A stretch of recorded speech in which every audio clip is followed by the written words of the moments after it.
এবং আবাল বৃদ্ধ কনিতা মা বোনেরা সহ বুকে রক্ত দিয়ে বঙ্কুত্বকরণ করে দেশটা স্বাধীন করেছে। এই দেশ স্বাধীন, এই স্বাধীন দেশ স্বাধীনতা ধরে রাখার দায়িত্ব আমাদের সকলের। আমরা দেখেছি এই স্বাধীনতা বিজয় উল্লাস করতে গিয়ে অনেকেই পাশের বাড়িতে যায় হামলা করছেন, প্রতিবেশীর প্রতি হামলা করছেন। আপনারা কেউ ওই দলের লোক নন,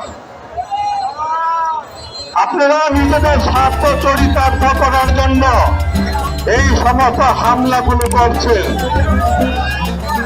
কারোর সাথে কারোর জমি নিয়ে গন্ডগোল থাকলে, কারোর সাথে কারোর টাকা পয়সা নিয়ে গন্ডগোল থাকলে সেই প্রতিশোধ যদি এখন আপনারা নিতে চান, তার দায় দায়িত্ব বিএনপি তার অঙ্গ সংগঠন নিবে না।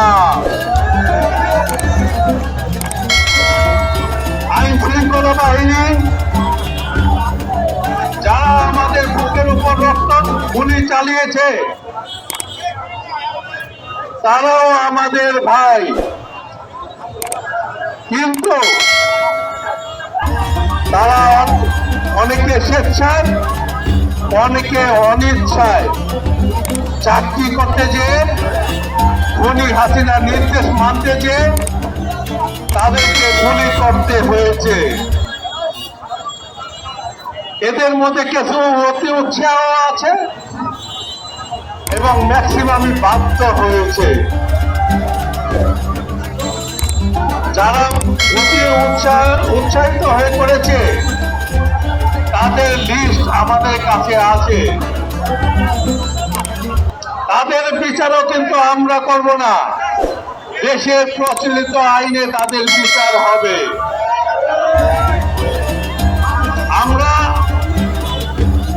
স্বাধীনতার রক্ষক, আমাদেরকে যদি স্বাধীনতা রক্ষা করতে হয় তাহলে আমরা আর কোনো কারোর সাথে কোনো ঝগড়া